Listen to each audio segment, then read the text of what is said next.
Welcome to the Science for the Public lecture series. Science for the Public is an organization committed to bringing science information and issues to the general public. Visit our website for our program listings and blog.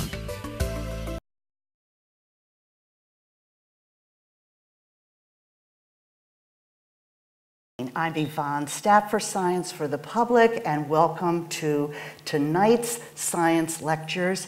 And these are hosted this year by the College of Arts and Sciences here at Boston University through the good graces of the department chair for the astronomy department, Teresa Brainerd, and we thank her very much. Here in the Here in the Boston-Cambridge area, Professor Max Tegmark is a popular spokesman for the universe and may need little or no introduction, but will provide some background details for everyone, and certainly for those who may be hearing him tonight for the first time. You're in for a treat. Max Tegmark hails from Sweden and received his PhD in physics from the University of California, Berkeley in 1994. After working as a research associate at Max Planck Institute in Munich, he became a Hubble Fellow and a member of the Institute for Advanced Study in Princeton.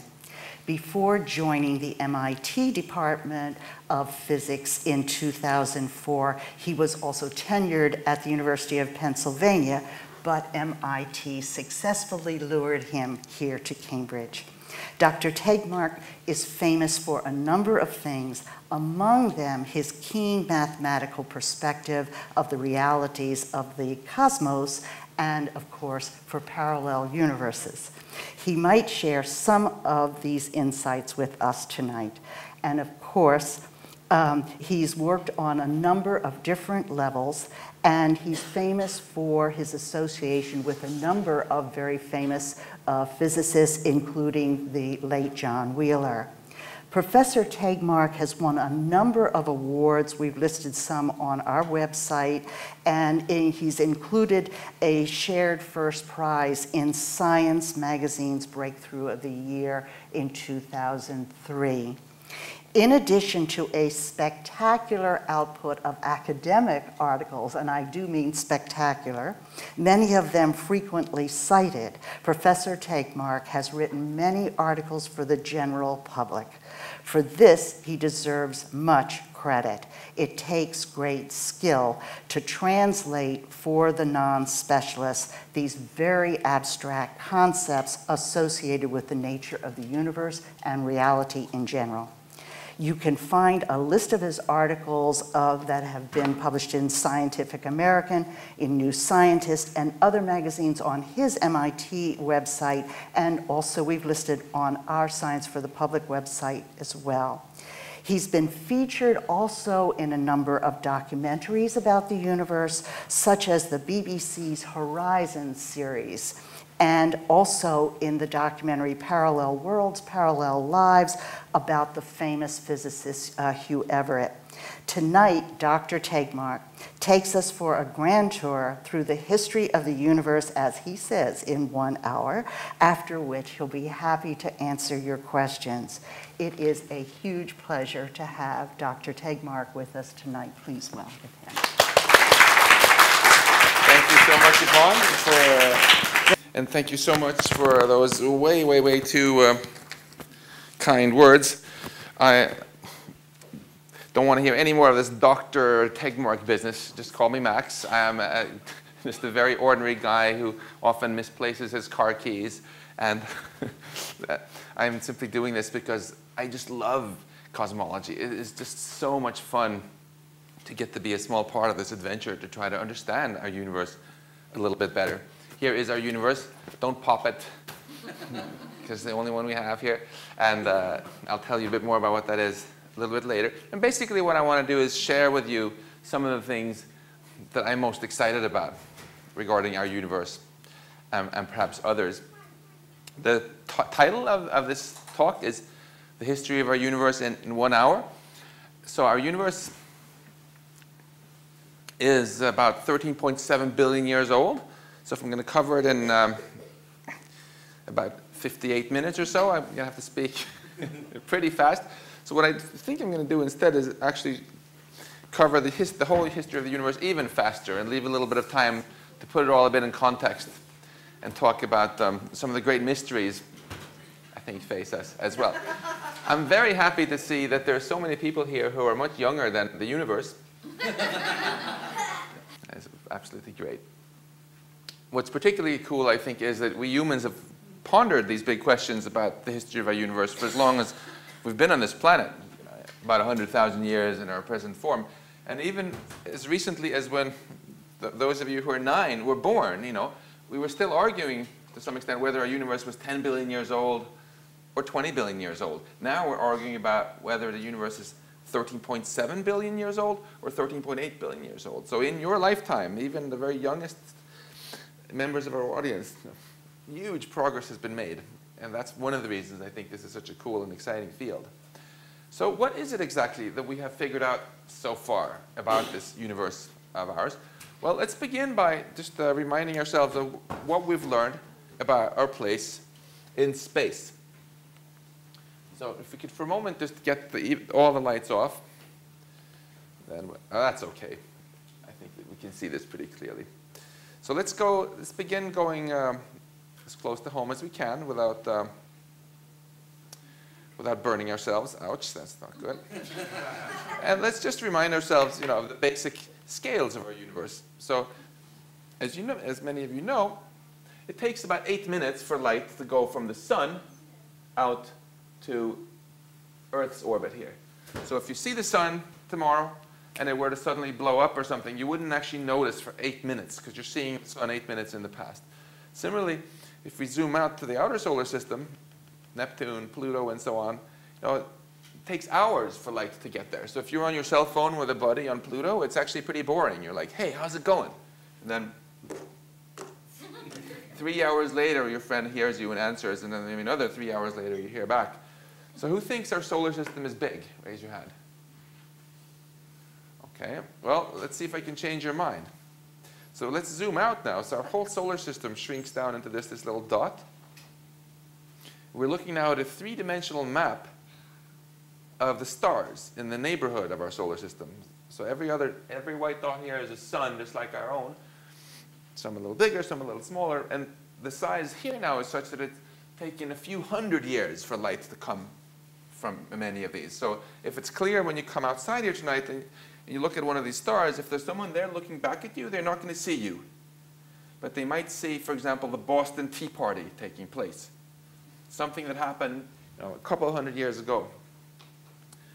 This is not a simulation, not a computer simo. It's a real three-dimensional map that astronomers around the world have painstakingly built up. And when my grandma was a kid, this was our universe, basically, a bunch of stars. But now we realize, now we know, and we've known this since 1925, that these stars are all just part of this much, much larger and grander structure we call our Milky Way galaxy. So we've discovered that our Earth is just part of this bigger thing, the solar system. Our solar system is part of this much bigger thing, the Milky Way, with hundreds of billions of stars. And here it's so huge that it takes about 100,000 years for light to go from one side to the other. So raise your hand now if you still think our solar system is big. Okay, who thinks our galaxy is big? Let me convince you that even our galaxy maybe isn't so big in the cosmic perspective. Because let's zoom out. So our whole galaxy shrinks down to a little dot. Those other white dots you see here now are not stars anymore. They're galaxies, other galaxies. Each one of them with hundreds of billions of stars, perhaps. And let me, for a moment, pretend that I can drive as fast as I want through space, take you for a little ride. Again, we see that we're part of something even grander. Our galaxy is the galaxies are part of these clusters, groups, superclusters, and sort of giant filamentary structures. So just like many people like to hang out with other people, galaxies are the same. The force of gravity has created these beautiful patterns throughout space, which we've had a great deal of fun in recent years trying to map out in 3 dimensions. And if I zoom out still more, you can see what a truly enormous kind of set of structures we are part of here, where it takes hundreds of millions of years for light to go from one part to the other. It's only when you zoom out still more that you see that our universe is really a cube. This is, of course, just a very cheap pitch for more funding for science, so we can make bigger maps. I have, in fact, had the great luck to get to be part of a project making an even more ambitious map, the so-called Sloan Digital Sky Survey project. That's one of the things Yvonne mentioned there in the intro. But even there, we've only mapped a small fraction of everything which exists out there so far. Another way to appreciate just how vast and amazing our cosmos is to look at this picture of the entire sky. And can someone tell me what this constellation is that you see here? Big Dipper. Okay, that's right, the Big Dipper. So let's just zoom in on a small part of the sky near the Big Dipper and look how much detail there is. Okay, this is from the Sloan Digital Sky Survey I mentioned. You can go home and do this yourself on Google Sky, because we've given away for free all this data. And you can zoom in anywhere you want at this level of magnification. So just imagine how much stuff there is out there. We've mapped now about 1 billion different objects, stars and galaxies in 3D. And now to really understand this, though, our place in the cosmos, it's not enough to just talk about our place in space. We also have to talk about our place in time. Because as I said, if you're talking to someone on Pluto, or looking at them, you're seeing the way they were in the past. If you look at things which are really far away, like some of these galaxies in this picture taken by the Hubble Space Telescope, you're looking at some galaxies, the way they were 12 or 13 billion years ago. So what would Earth have, if they looked at Earth, what would Earth have looked like 13 billion years ago? Anyone? Nothing. Yeah? It's nothing. Exactly, nothing. Well, actually, it would have looked like a huge. It would have been a huge star generation before the one exploded and created our solar. Exactly, because we have only been here for like 4.5 billion years. So this is really far away.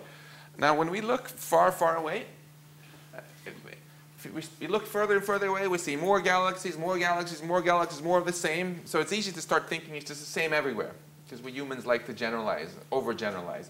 But actually, that's not the case. Start looking really far away. It's a bit like if I were to look out in this room here, and I would see the most senior members of the audience in the front row, and then like teenagers, and then all of you guys under 10 sitting in the back, in the second farthest row, and only babies in the back row. That's what the universe looks like. You can see that the most distant galaxies actually look a lot younger. They're smaller, not so developed yet. And if you look really far away, there are no galaxies at all there anymore, because you're looking so far back in time that the galaxies hadn't been born. And in other words, when you look really far back, as in beyond a certain distance, there are no galaxies at all. There's just a bunch of hydrogen gas, out of which later all these galaxies and stars and planets and so on were formed. And beyond that, you see something even more weird.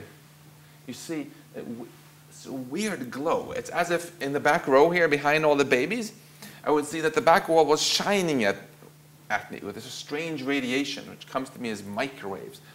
What is that? What is the deal with that? It's very strange stuff. It's gotten the Nobel Prize twice now, but what is it? Well, this black stuff between the galaxies that I always thought was a vacuum when I was a little kid, that it was nothingness, is actually gas, hydrogen gas. And one of the things we've discovered by looking into space is that everything far away is flying apart from us. Everything is expanding away. If you take gas and you expand it, it cools off. That's how our refrigerators work. That's how our air conditioners work. So if you imagine time going backwards, we're looking farther and farther into the past. Things were more and more squished together. This gas was hotter and hotter and hotter. If you take ice and you make it hotter, it turns into what? Water, liquid. If you take a liquid and make it really hot, it turns into what? Gas. If you take a gas and make it really hot, it turns into what? Plasma. So the hydrogen turns into a plasma. And you have this That's what this is. Because the plasma of hydrogen is actually not transparent. It's opaque. So it's like I look through all this transparent hydrogen and boom, here's an opaque plasma screen. And the funniest thing of all is you don't just, of course, see it behind the galaxies on that side, but in all directions you look. When you look sufficiently far back in time, the hydrogen is so hot, it's opaque like a plasma, and it really looks to us like we're surrounded by this plasma ball. So who has the universe that I threw around right now? You can just hold it up. You don't have to throw it back. Yeah, these are just photos. This is just, really what this is it's photography of the inside of this plasma screen which surrounds us. Okay? Even though, of course, it's harder to print it on the beach ball that way. We call this the cosmic microwave background because when the glow from this plasma reaches us, it's microwaves, the same kind that you have in your ovens at home. That's why it took a while to detect, because you need a microwave telescope. These are what we often call baby pictures of our universe, because it's the most distant thing we can see. It's opaque, so we can't see what lies beyond. And our universe, as we know it, was only about 400,000 years old then, when the light from this was given off. So to summarize the history, what we have learned about our place in space and our place in time in just a single slide, let me show you this. So basically,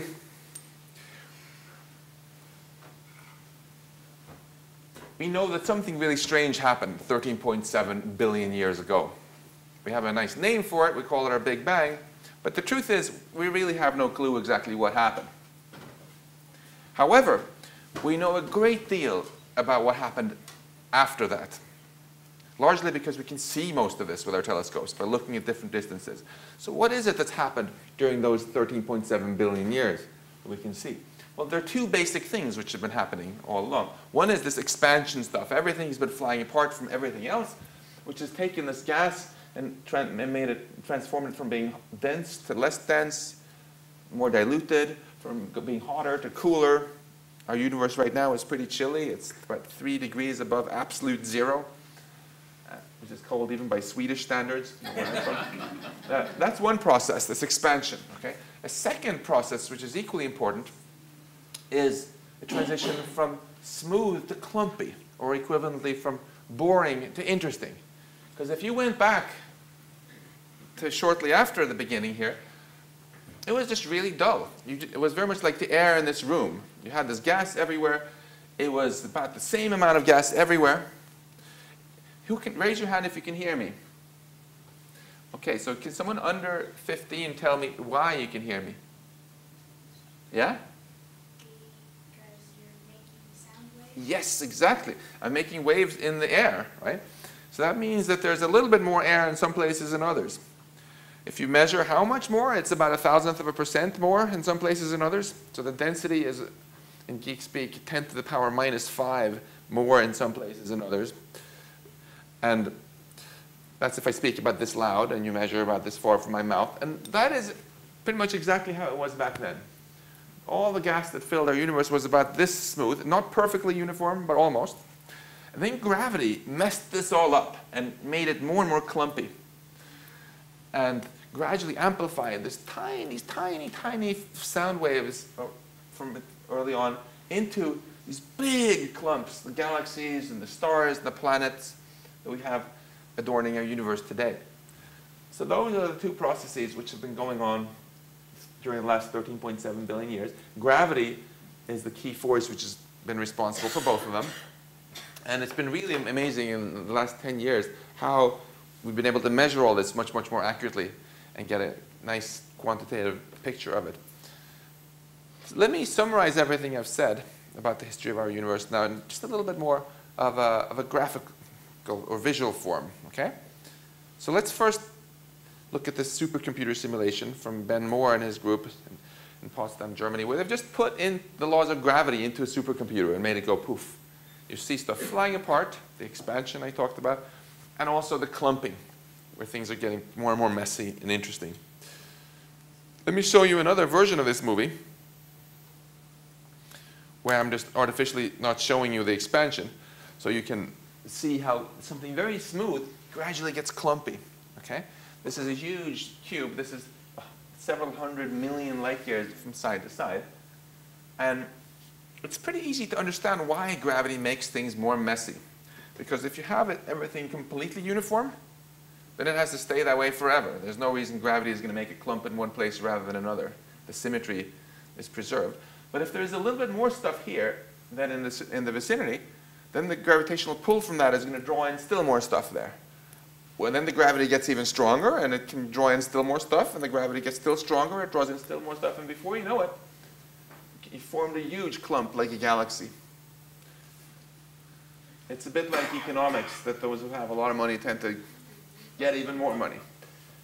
If you have a lot of mass, you can steal a lot of more mass from around you. Let's zoom in now on one of those galaxy-sized clumps with another supercomputer simulation and see a little bit what happens. This one is from Matthias Steinmetz and his group in Potsdam, Germany. And what you're seeing here is a top view on the left of the same part of space that you're seeing on a side view over here. And he's put into his computer program not just the laws of gravity, but also some gas physics. So when the gas gets really, really hot, it starts to shine. When the gas gets really, really hot in a particular place, it starts doing nuclear fusion reactions and turns into a star, and you see more and more stars are born here. And the story of how galaxies like our Milky Way are born is still very, very active research. And it's fair to say that there are many fascinating open questions, and Teresa Willemsen here, for example, can tell you a lot more about this. But one thing we've learned is that it's not like with the solar system, that our solar system really formed very quickly 4.5 billion years ago and then basically sat here. Rather, it's more like an ongoing series of traffic accidents on the I-95, where every time you think you've made the thing, another big chunk of stuff comes and crashes in here. And if you look around with a telescope right now in the sky, you see that the Sagittarius dwarf galaxy is actually being cannibalized right now by the Milky Way and being eaten up. Now, as we start to approach the present time, you see that finally it starts to look a little bit like a rotating spiral galaxy from the top, and it's looking like the new hot stars are forming a sort of pizza-shaped disk here. The older stars and also this invisible stuff called dark matter forms more of a spherical blob around the whole thing. Let's zoom in even more and take a look here at what happens in a small part of this, where we have what we were hearing from you about here, a gas cloud that's trying to form a solar system. So it's spinning around, gravity again tries to squish it, but it can't squish it into a point because of the spin or angular momentum of it. So it forms sort of a pancake. Eventually it gets so hot and that it starts to shine. Nuclear fusion reactions begin here. And in the meantime, the pancake gas clumps into planets in the outer parts of this disk, which become revealed once this newborn star blows away this disk of gas from which it was born. And when you look around in our solar system, you see all the planets are going around in the same direction, which is the same direction that the sun is spinning, which is exactly what you would expect from this picture, where all the rotation is coming from this original gas cloud, right? Whereas the previous things I showed were all very scientific calculations, this last one was an artist's rendition, which means that there's still a lot of work to be done to fully understand how this all happens. So even for those of you under 10, there's a lot of exciting science that we're counting on you to do, okay? Let's zoom in a little bit more. We're looking at Earth here, and I'm just showing this to remind you that even Earth is changing. We went from being one single continent to being what we are now in 200 million years. You can see on the lower right the time here. And I used to think that 200 million years was just a really long time. But now I've learned that realized it's not. That's less than a few % of the age of a universe, right? And finally, let's end this by going very, very close to home and take a look at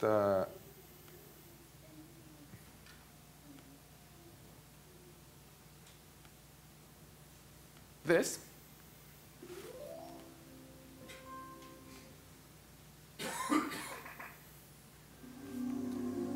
So on our planet, very interesting things have happened.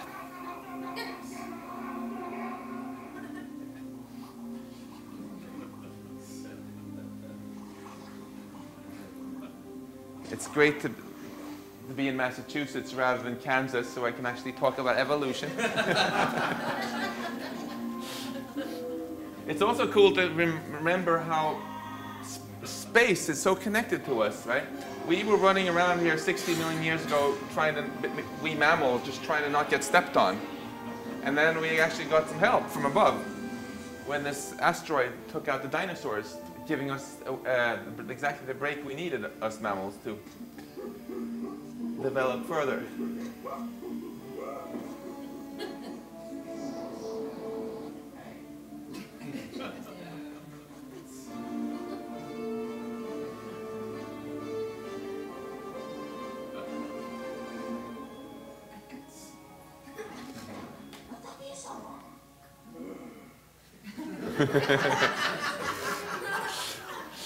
So that was the very brief version of how Boston University got here. So I've told you a story of how we got here, the history of our universe, 13.7 billion years in about 26 minutes and 38 seconds. Now, so this is a good story, but why should you believe a word of it? This is a very important question to ask, especially in a day and age when we have politicians who don't and are insisting that the universe was created about 6,000 years ago, 8 o'clock in the morning, and that these distant galaxies that I showed you are just a hoax. And so why should you take seriously what I'm saying? If I had to answer this question in just one word, that word would be data. It used to be that cosmology was a very speculative field. You could get together with your friends and have some beer or some cranberry juice, if you're more in the juvenile part of the audience. And then you could speculate and then you could go home. There's nothing really more you could do. And especially in the last decade, we've been so lucky to get terabytes and terabytes of measurements of all sorts of different aspects of this, and been able to put together a real quantitative precision picture of what's going on here.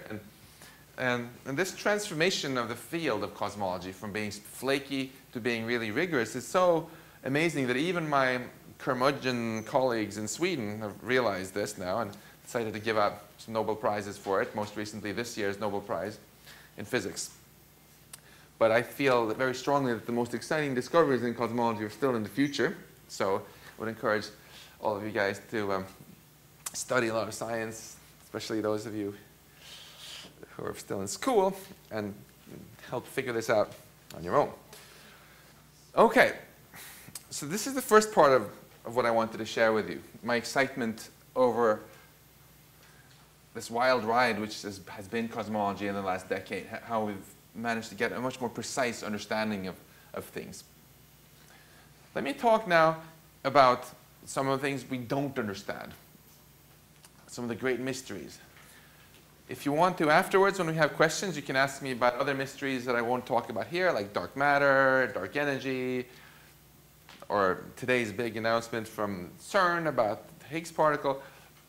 But right now, I'm happy to chat about that, but right now, let me go off at the exact same time everywhere without any prior, communication.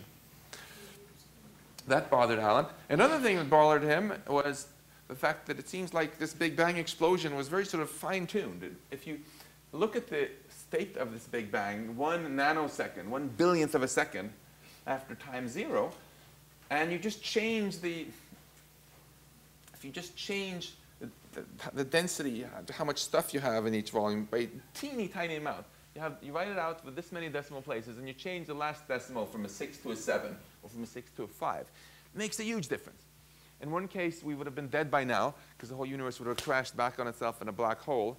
In the other case, it would have flown apart so fast, you wouldn't have really made galaxies.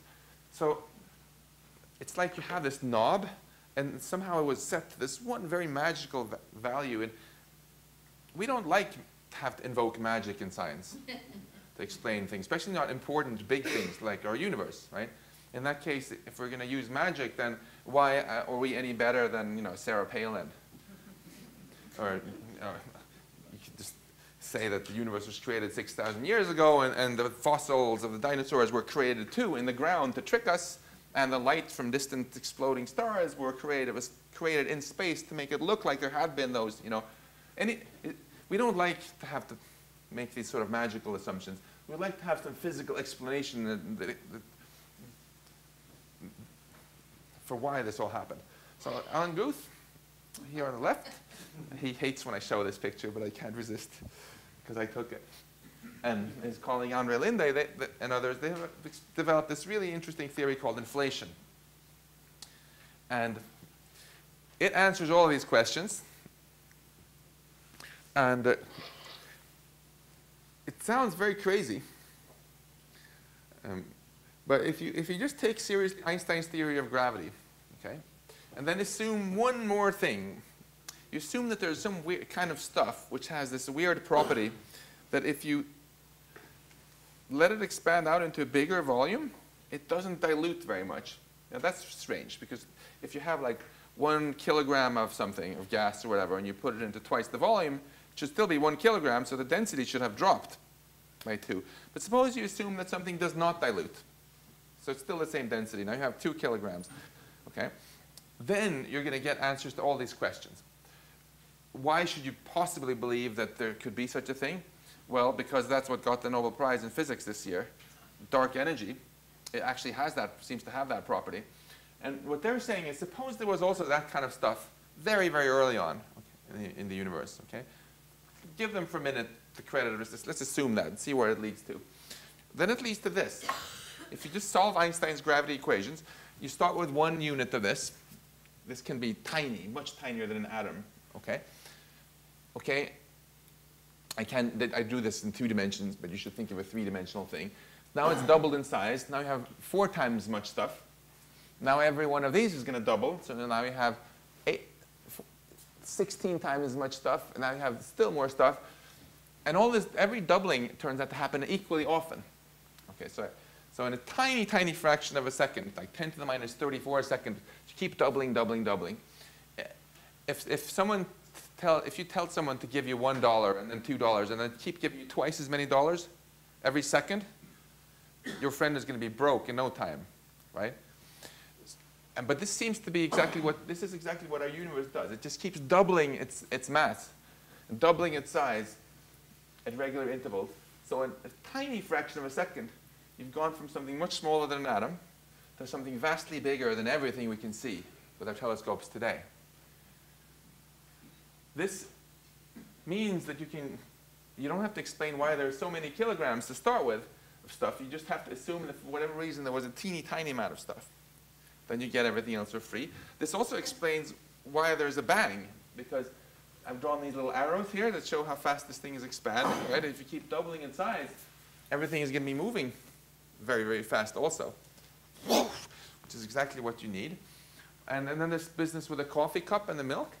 Well, if everything started in just this tiny, tiny place, it's less crazy now. Everything really was kind of in contact maybe with everything else. And then it was all spread apart with great speed by this crazy expansion, which explains, when you work through the math, why things look so much the same everywhere. And it turns out, if you work on the math also in detail, that it even explains this so-called fine-tuning problem of why everything was just right. So with just one rather wild-sounding assumption that there's some kind of stuff which doesn't dilute, you get this inflation theory. Now, what's so great about it is it doesn't just answer those things which bothered Alan Guth, but it actually predicts a bunch of stuff you can test. It predicts that there's a certain number that's supposed to equal 1. So can someone tell me, if I have a triangle with 3 angles in it, what are they supposed to add up to? Yeah? 3. There are 3 of them. That's right. 1, 2, 3. That's right. But if you take the angles of them, like suppose this one is 90 degrees and this one is a little bit less than 90 degrees, maybe 80, maybe this is 45, this is 40. That's a bad triangle. 40 degrees, 50 degrees. They add, whatever triangle you do, they'll add up to 180 degrees. Well, Einstein said that it doesn't have to be that way. He said if you have a space which is curved, like the surface of an orange, and you draw a triangle, you can try it at home. On an orange, you can easily draw a triangle which looks kind of like this, where everything here is actually as straight as it can be on an orange, but this is 90 degrees, this is 90. You can get angles that add up to more than 180. And if you do the drawing on a horse saddle or on a Pringles potato chip, the angles will add up to less than 180. Okay? And this theory predicts that they should add up to exactly 180 degrees. And there's a special number that we call omega, the last letter in the Greek alphabet, which is supposed to equal 1 if this theory is correct. Well, the great thing is we can measure that number because it has to do with how dense the universe is and how fast it expands. And basically, the way we measure it is we make a really huge triangle in space and add up the angles. We make the biggest triangle we can with one corner on Earth and the other two corners on this plasma screen across the universe, where we can look at those pictures from the cosmic micro background. And what have we found? Well, when we analyze those pictures carefully with all kind of boring, geeky scientific curves like this, I'm showing this just to give you an idea that there's a lot of measurements with small error bars, and there's a theoretical prediction here in red that actually agrees with it. Don't worry about what the axes mean. When we do that, we can put, don't worry about the details of these plots either. I just want to show you at the top here, this is a measurement that my friends and I published by using these big triangles and also these galaxy surveys. We measured that this number is equal to 1 with an uncertainty of about, very close to 1 with an uncertainty of 1%. So this made Alan Guth and Andre Linde super happy because this is what they had predicted. So right now, it's not fair to say that inflation is proven, that we know that it happened, but it is definitely fair to say that it's the most popular explanation we have for what really happened early on. Okay? There are also some other things that inflation has predicted which we've also checked. And best of all, there is some stuff it has predicted which we have not yet checked. So we can perhaps rule it out, and we might be able to check next year when a European satellite called Planck is going to finish analyzing even better baby pictures it's taken. So this inflation theory is perfectly respectable scientific theory, and we take quite seriously what it says, and generally people are quite happy about it, but it's like it's this gift that just keeps on giving, even though people want it to stop to some extent. It came in and it solved all our problems, but then it also gave us even more things that we hadn't really bargained for. It didn't just give us an explanation for what put the bang into our Big Bang and so on, but it also has given us parallel universes. So let me talk a little bit about that.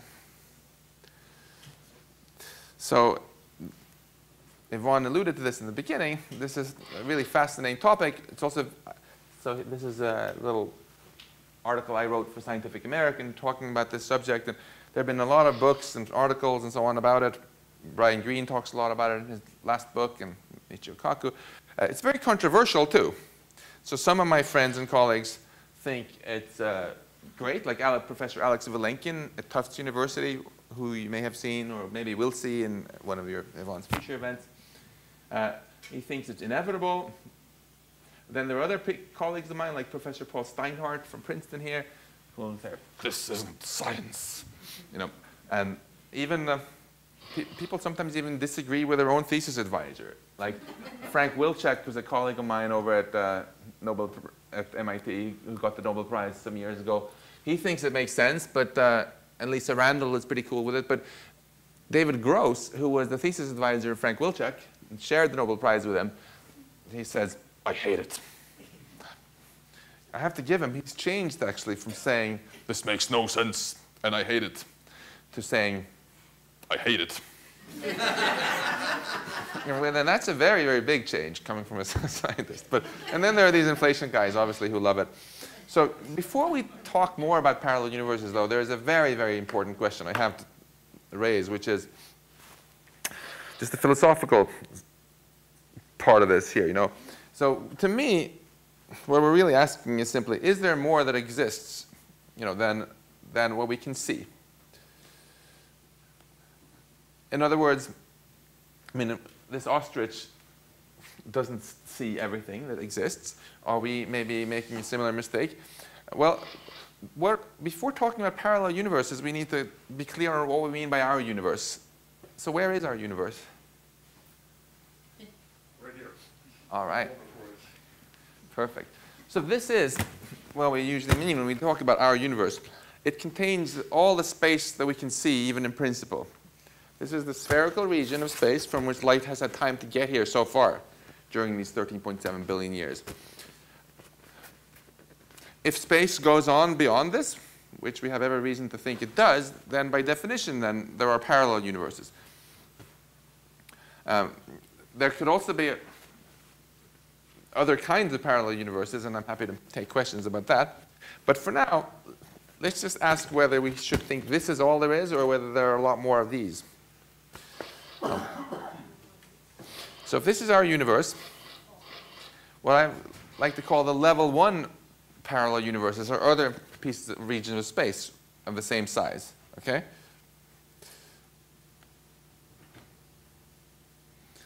So inflation actually has something very interesting to say about this. The theory of inflation doesn't just predict that this number should be 1 and a bunch of other things. It also predicts that space itself isn't just really, really big, but infinitely big. Okay? Infinitely big. And if it is infinitely big, then there are infinitely many other regions of the same size, right? And that has some really crazy implications, which I'll come back to in a moment. Good catch. How can inflation make infinitely big space only in a finite amount of time? I will tell you about that if you ask me about it during the question session. But for now, let's just look at the implications. Suppose space is infinite. That's what Euclid had in mind when he came up with Euclidean space. That's how I thought space was when I was 9 years old. I figured it goes on forever, because if it didn't, well, that would be kind of weird. Would it just end somewhere with a sign saying like space ends here, mind the gap? And if so, what's on the other side? So it's kind of natural to think it's infinite. Suppose for whatever reason, inflation or otherwise, it just is infinite. Then you have infinitely many regions in space which are this big. Nothing weird happening at the boundaries, but there are that many volumes. And it also turns out that from quantum physics that there's only so many ways in which you can arrange all the particles in a finite volume. There are a lot of ways in which you can do it, but only finitely many. Inflation also predicts that the way the particles start out in any one region is sort of random. So the particles start out and then spread out in different patterns in each of these regions, kind of at random.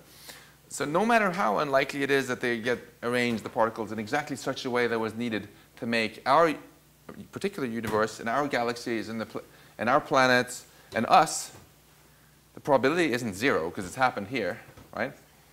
So if you get to roll the dice infinitely many times, it's going to happen again and again and again, infinitely many times over. You can calculate that you have to go no more than about a googolplex meters away until you come to the nearest universe which is identical to ours, where a googolplex is one with a googol zeros after it, and a googol is one with 100 zeros. So that's pretty far. But in an infinite space, it's nothing. Long before you come to another universe which is just like ours, you'll come to one which looks a lot like this, with a public lecture being given by Max Tegmark. And there'll be maybe people there who look a lot like you but have different names, or even people who look exactly like you and have had the same experiences up until now, but maybe in that one suddenly, and a stray donkey, walks in through the door here, and from then on, things started going kind of differently. It's a very crazy sort of idea that everything that could happen according to the laws of physics actually does happen. But that is a fairly direct prediction of this theory of inflation. So in other words, if space is infinite, then you have all these other regions of space with the same laws of physics, but things just started out a little bit differently in each one of them. And this didn't go down so well when Giordano Bruno first talked about infinite space and life elsewhere, because he got burnt at the stake the year 1600.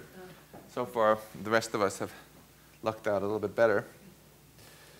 There are also, if you think that wasn't crazy, even more crazy kinds of things called the level 2 parallel, the level 2 multiverse, the level 3 multiverse, level 4 multiverse, and so on.